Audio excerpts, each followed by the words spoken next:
అన్ని దేవతలు, దేవుళ్ళు, పటాలు, విగ్రహాలు, బలిపీఠాలు కట్టి ఆరాధిస్తూ నిజమైన దేవుని యొక్క విగ్రహమును కూడా అక్కడ పెట్టి, విగ్రహం అంటే పోలిక వారికి దొరకల పుట్లకి. ఇప్పుడంటే యేసు ప్రభు వచ్చాడు కాబట్టి దేవుడు ఇలా ఉంటాడని ఆకారాలు ఇస్తున్నారు కదమ్మా. ఆ దినాల్లో లేదు. వాక్యమును రాసి బలిపీఠమును కట్టి బలులు అర్పిస్తారు. వారి ప్రవర్తన ఎలాగుంది? వారి ప్రవర్తన అది అన్న లేదు, అక్క లేదు, చెల్లి లేదు, తమ్ముడు లేదు. అమ్మా 22వ అధ్యాయం కావాలంటే మీరు చూసుకోండి. అపొస్తలుల కార్యక్రమం తర్వాత ఇంటికి వెళ్ళినాక ధ్యానం చేయండి. పాపములో వారు జాగ్రత్తలో భ్రష్టులైపోయిన వారిని చూసి అపొస్తలుడైన పౌలు అక్కడ చూసిన సంగతులు ఆయన హృదయంలో నెమరు వేసుకుంటూ పరిశుద్ధాత్మ పూర్ణుడై దశలోనికి రాసిన సంఘానికి రాస్తూ ఈ మాట పలుకుతూ ఉన్నాడు. ఏమని పలుకుతున్నాడు? మీరు పరిశుద్ధుడొకటయే అనగా మీరు జాగ్రత్తమునకు దూరముగా ఉండటయే దేవుని చిత్తము. మీలో ప్రతి వాడు దేవుని ఎరగని అన్ని జనులై.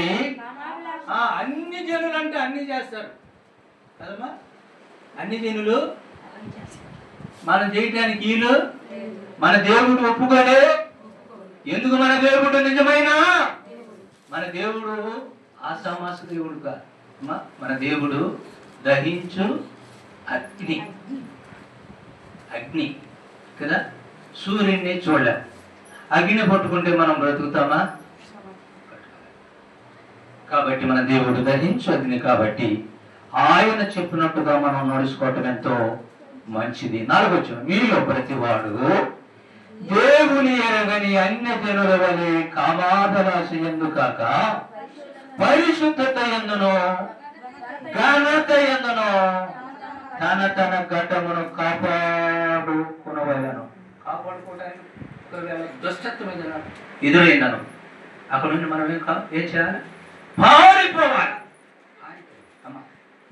పారిపోవాలి. దుష్టత్వం ఏదైనా మనకి దేవునికి హేయమైనవి 7, యెహోవాకు అసహ్యమైనవి 6 కదా. అవి మనకు ఒకవేళ ఎదురైతే మనం ఏం చేయాలి? వాటి నుండి పారిపోవాలి. ఆదికాండము సమయం అయిపోతుంది, త్వరగా చూద్దాం. 39వ అధ్యాయం. ఆదికాండము 39వ అధ్యాయం. ఇక్కడ దేవుడు అంటున్నాడు, మీరు పరిశుద్ధత కలిగి ఉండుడి, పరిశుద్ధత యందును ఘనత యందును కదా. అమ్మా దశలోనికి రాసిన పత్రికలు 4వ వచనాలు ఏమంటున్నాడంటే పరిశుద్ధత యందును ఘనత యందును తన ఘటములను కాపాడుకొనవలెను. 39వ అధ్యాయం ఆదికాండం 11వ వచనం 10వ వచనం నుండి ధ్యానం చేద్దాం. చదవండి అయ్యా. ఆదికాండం 39వ అధ్యాయము దొరకలేదా ఏందమ్మా అయ్యా? చదవలే. 39వ అధ్యాయము 10వ వచనం. దినదినము ఆమె యేషోబుతో మాట్లాడుచుండెను గాని అతడు ఆమెతో శయనించుటకైనను ఆమెతో మాట్లాడుటకైనను ఆమె మాట విననివాడు కాదు. విన్నారా? అట్లుండగా చదవరే. అట్లుండగా ఒకనాడు అతడు తన పని మీద ఇంటిలోనికి వెళ్ళినప్పుడు ఇంటి మనుషులలో ఎవరు అక్కడ లేరు. అప్పుడు ఆమె అతని వస్త్రం పట్టుకొని తనతో శయనింపమని చెప్పగా అతడు తన వస్త్రమును ఆమె చేతిలో విడిచిపెట్టి తప్పించుకొని పారిపోయాను. ఏమేడమ్మా? ఏషేబీనా? ఏషేబు ఎవరు కుమారుడు? ఏషేబమ్మా ఎవరు కుమారుడు? కుమారుడా? యాకోబు కుమారుడు ఏషేబు. 2వ వచనం చూస్తారా? 29వ అధ్యాయం 2వ వచనం. యెహోవా అతనికి తోడై ఉండెను అతడు చేసినదంతని అంతయు అతని చేతిలో యెహోవా సఫలము చేశాను. 3వ వచనం దొరకలేదా? 39వ అధ్యాయము. యోసేపు యెరూషలేము నుండి మరి ఐగుప్తు దేశమునకు కొనబడి తీసుకుని పోయారు. తీసుకుని పోగా అక్కడ బేరం పెడితే పోతీఫరు కొన్నాడు. రాజు ఉద్యోగస్తుడైన పోతీఫరు రాజు యొక్క ఘనారిధిలో ఆయన అన్ని నడిపించేవాడు. పోతీఫరు కొన్నాడు. యోసేపును కొని తన ఇంట్లో పెట్టుకొనగా రాజును అడిగాడు మొదట, రాజా, పలానా దేశము నుండి నేను ఒక చిన్నవాడిని కొని తీసుకుని వచ్చాను. అతనిని నీ ఇంట ఉంచుకయ్యా. ఆ దేశం బహుగా వర్ధిల్లుచున్నది. ఆ దేశంలో నుండి అతనిని తీసుకుని నీ యొద్దకు వచ్చాను రాజా, నీ యొద్ద ఉంచుకునమనగా రాజు అన్నాడు, నా ఇంట్లో కాదు కానీ నా అంతటిని నీవు సమానంగా పరిపాలన చేసే నీ ఇంటిలోనే అతనిని ఉంచుకొనము అన్నాడు. ఇప్పుడు యోసేపు ఎక్కడ ఉన్నాడు? పోతీఫరు ఇంట్లో ఉన్నాడు. రాజు యొక్క రక్షకుని ఇంట, రాజు దగ్గర ఉద్యోగం చేసే ఉద్యోగుడైన పోతీఫరు ఇంట ఉన్నాడు. ఉండి యెరూషలేము నుండి అతను ఐగుప్తు దేశానికి తీసుకొని రాబడినప్పుడు 2వ వచనం చూద్దాం. యెహోవా యోసేపుకు తోడై ఉండెను గనుక అతడు వర్ధిల్లుచు ఉండెను. వర్ధిల్లుతుంది అన్నిమక, వర్ధిల్లుస్తున్నాడు. తన యజమాని ఇంట్లో ఉన్నాడు.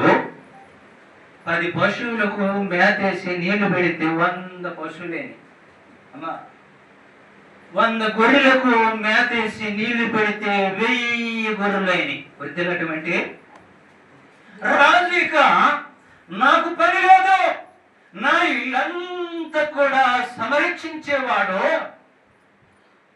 యోసేపు ఉన్నాడు. తినటం, పక్కకు తొలగటం, ఇంట్లో ఏమి ఉన్నదో ఏమి లేదో కూడా తను పట్టించుకున్నవాడు కాడు. 8వ వచనం నుండి చూద్దాం. చూడండి పిల్లలారా, అక్కడే అయితే అతడు 7వ వచనం అటు తరువాత అతని యజమానురాలు భార్య యోసేపు మీద కన్ను వేసి తనతో శయనించమని చెప్పాను. అయితే అతడు ఒప్పక, నా యజమానుని భార్య నీవు, నా యజమానుడు తన ఇంటిలో ఉన్నవన్నీ నాకు అప్పగించను, నిన్ను మాత్రం నాకు అప్పగించబడాల. అర్థమవుతుందా? నా యజమానుడు తన ఇంటిలో ఉన్నవన్నీ నాకు అప్పగించును గాని నిన్ను మాత్రం నాకు అప్పగించరా, ఎందుకంటే నీవు ఆయన భార్య. కాబట్టి యెహోవా దృష్టికి ఇంత ఘోరమైన పాపము నేను చేయను అన్నాడు. కింద వచనాలు 8, 9. ఆమెలాగా విడిచిపెట్ల. ఎందుకని? ఏం పడింది ఆమెకి? ఏం పడింది?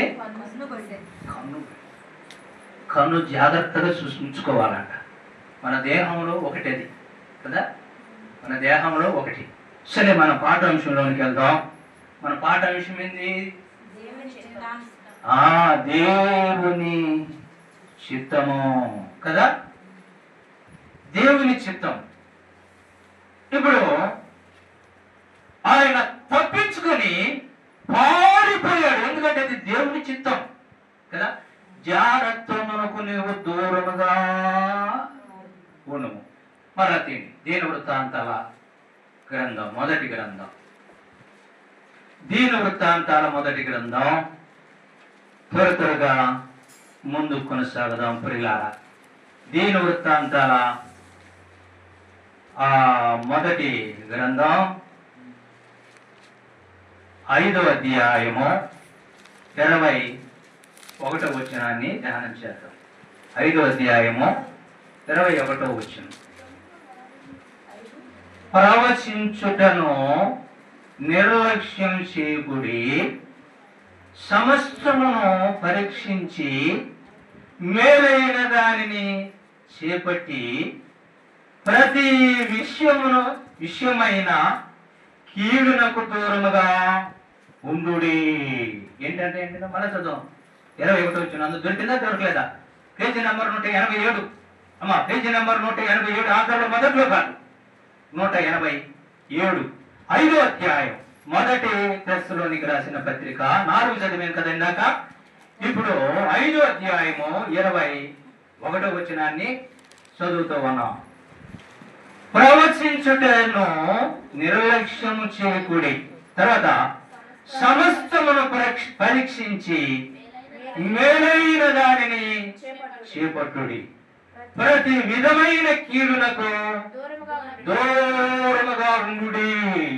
దూరంగా ఉండుడి అంటాడు కదా, దూరంగా ఉండాలా. 16 వచ్చినాన్ని చూద్దాం. ఇప్పుడు చూడండి 16 వచ్చిన ప్రతి విషయమునందు కృతజ్ఞతాస్తుతులు చెల్లించుడి, ఇలాగ చేయట యేసు క్రీస్తునందు మీ విషయములో దేవుని చిత్తం. దేవుని చిత్తం ఏంటంటే ప్రతి విషయంలో కృతజ్ఞతాస్తుతి చెల్లించు కదా. దేవుడు చేసిన మేలుకి కృతజ్ఞతాస్తుతులు చెల్లించాలి. కృతజ్ఞతాస్తుతులు చెల్లించడం ఎంతో మంచిది. ఈనుండగా మా హృదయాలు తృష్ణకొనినట్లు నాయన సాంచి దావీదు అన్నాడు, ప్రభువా నీటి వాగుల కొరకు ఆశపడినట్లు నా ప్రాణం ఆశపడుతుందనైనా నీ మాటలతో నా హృదయాన్ని సేద తీర్చేయాను. ప్రభువా మేము కూడా నీ వాక్యం కొరకు ఎదురు చూసి ఆశతో ఇని ఉండగా నీ మాటలు మా హృదయంలో దాచుకొని మా మనస్సును, మా ప్రవర్తనను, మా ఆలోచన నీకు ఇష్టానుసారంగా నడుచుకొని నిత్య రాజ్యానికి, పరలోకంలో సదాకాలం ఉండే రాజ్యానికి సిద్ధపాటు కలుగుట కృప దయచూపమని నమ్మిన వారు అత్యధికంగా దీవించబడుటకు, నమ్మని వారు నాయన పాపక్షమాపణ, మారు మనసు, బాప్తిస్మం పొంది సంఘములో నడుచుకోవటానికి నూతనమైన సంవత్సరంలో ప్రభా నూతనమైన పరిసరాలకు కొనసాగు దీవించే కృప అందరికీ అనుగ్రహించమని కూడుకు ముగించుకొని మా గృహాలకు వెళుతుండగా నీ కాపుదలేమని యేసు ప్రభు పేరిట స్తుతించి ప్రార్థిస్తున్నాము తండ్రి. ఆమేన్.